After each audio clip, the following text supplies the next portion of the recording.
If you're looking for an inexpensive alternative to the popular elf on a shelf tradition, look for small plush elves sold at your local Dollar Tree. If you have a vinyl cutting machine, this is a quick and easy project. You need elves, white iron on vinyl, a cutting machine, and an iron. Simply cut the names and any details you want to add. Remember to mirror your images.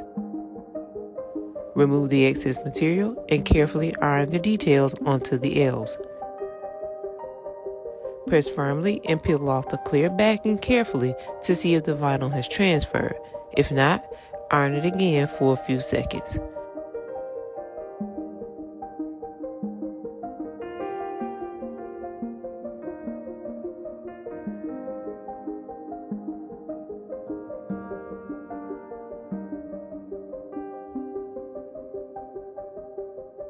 These make for